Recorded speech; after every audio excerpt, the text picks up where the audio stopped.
بسم اللہ الرحمن الرحیم۔ شروع نام سے اللہ کے جو بڑا مہربان نہایت رحم کرنے والا ہے۔ قسم ہے ان کی جو ڈوب کر کھینچ لینے والے ہیں اور آسانی سے کھول دینے والے ہیں اور فضا میں پیرنے والے ہیں، پھر تیز رفتاری سے سبقت کرنے والے ہیں، پھر امور کا انتظام کرنے والے ہیں۔ جس دن زمین کو جھٹکا دیا جائے اور اس کے بعد دوسرا جھٹکا لگے گا، اس دن دل لرز جائیں گے، آنکھیں خوف سے جھکی ہوں گی۔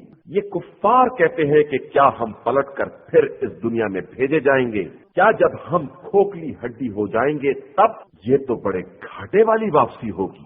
یہ قیامت تو بس ایک چیخ ہوگی جس کے بعد سب میدان حشر میں نظر آئیں گے۔ کیا تمہارے پاس موسیٰ کی خبر آئی ہے جب ان کے رب نے انہیں تویا کی مقدس وادی میں آواز دی، فرعون کی طرف جاؤ، وہ سرکش ہو گیا ہے، اس سے کہو کیا یہ ممکن ہے تو پاکیزہ کردار ہو جائے اور میں تجھے تیرے رب کی طرف ہدایت کروں اور تیرے دل میں خوف پیدا ہو جائے؟ پھر انہوں نے اسے عظیم نشانی دکھلائی تو اس نے انکار کر دیا اور نافرمانی کی، پھر منہ پھیر کر دوڑ دھوپ میں لگ گیا، پھر سب کو جمع کیا اور آواز دی اور کہا میں تمہارا رب اعلیٰ ہوں۔ تو خدا نے اسے دنیا و آخرت دونوں کے عذاب کی گرفت میں لے لیا۔ اس واقعہ میں خوف خدا رکھنے والوں کے لیے عبرت کا سامان ہے۔ کیا تمہاری خلقت آسمان بنانے سے زیادہ مشکل کام ہے کہ اس نے آسمان کو بنا دیا ہے، اس کی چھت کو بلند کیا اور پھر برابر کر دیا ہے، اس کی رات کو تاریک بنایا ہے اور دن کی روشنی نکال دی ہے، اس کے بعد زمین کا فرش بچھایا ہے، اس میں سے پانی اور چارہ نکالا ہے اور پہاڑوں کو گاڑ دیا ہے۔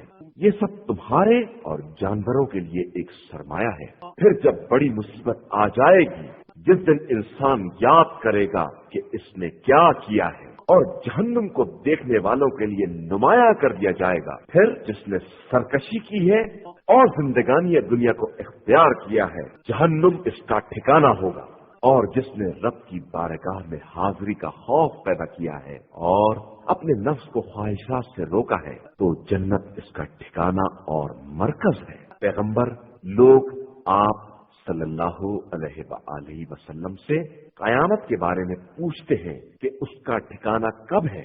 آپ صلی اللہ علیہ وآلہ وسلم اس کی یاد کے بارے میں کس منزل پر ہیں؟ اس کے علم کی انتہا آپ صلی اللہ علیہ وآلہ وسلم کے پروردگار کی طرف ہے۔ آپ صلی اللہ علیہ وآلہ وسلم تو صرف اس کا خوف رکھنے والوں کو اس سے ڈرانے والے ہیں۔ گویا جب وہ لوگ اسے دیکھیں گے تو ایسا معلوم ہوگا جیسے ایک شام یا ایک صبح دنیا میں ٹھہرے ہیں۔ صدق اللہ العلی